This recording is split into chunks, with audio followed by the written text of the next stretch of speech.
The attack didn't begin with missiles or orbital strikes. It began with silence. Across Earth, dogs disappeared. Not one or two, all of them, in a single night. No broken fences, no blood trails, just vanished. From apartments, farms, shelters, police kennels, war zones, and even from deep space colonies, humanity woke up to howling silence. Veterinarians, scientists, and governments scrambled to understand. Satellites caught nothing. No life signatures, no warp trails. Just emptiness. Someone had taken them every last dog. 3 days later, the message came. A transmission, cold and clinical, from a species unknown to any database. Your companion. Subspecies has been requisitioned. Biological specimens show exceptional loyalty and emotional resonance. You may evolve replacements. You will not contact us again.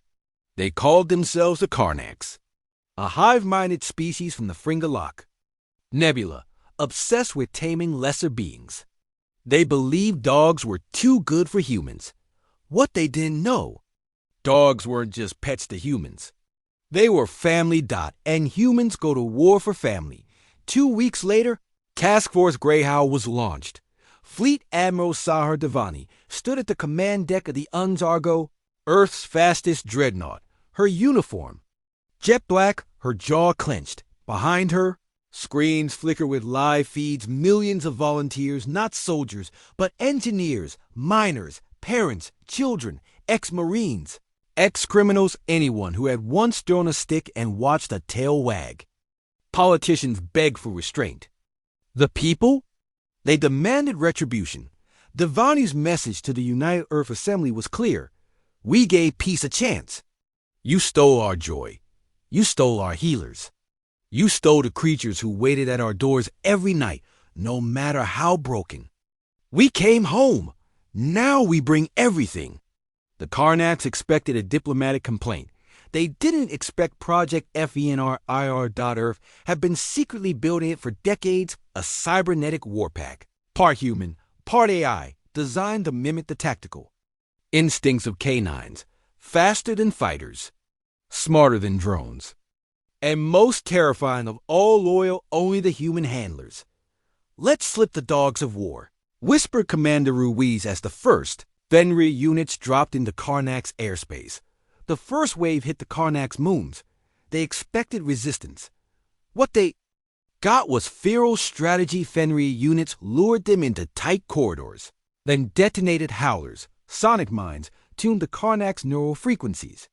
Human snipers followed seconds later. In less than 40 hours, 3 hives fell. The Karnax Queen issued a statement to her swarm.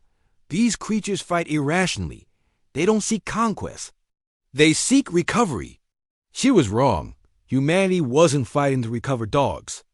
They were fighting because the dogs would have fought for them. In orbit over Karnax Prime, the Argo locked coordinates on their biolabs.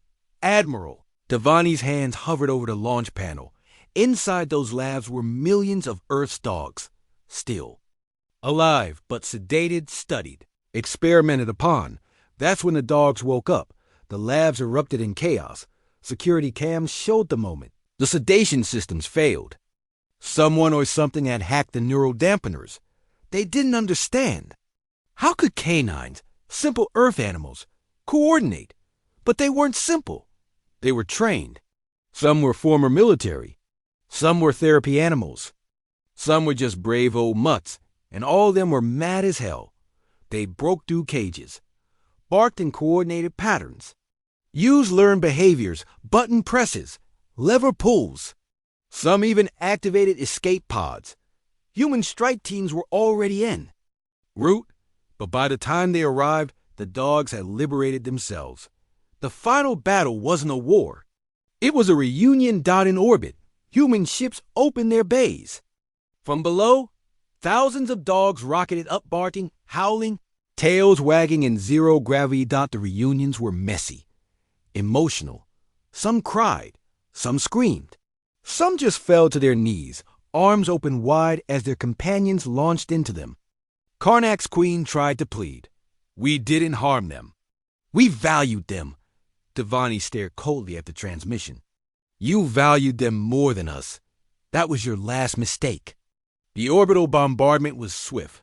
Non-lethal, but total. Every hive complex was melted into slag. Every biofacility sterilized.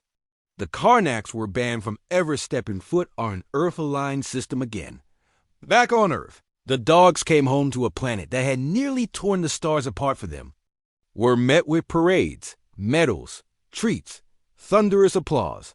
But they didn't care. They only cared about the warm laps, the belly rubs, and the people who had never stopped looking for them. In the galactic archives, the event is recorded under Operation Loyalty, the war for the lost companions. But among humans, it was remembered differently. As a simple truth whisper from parent to child.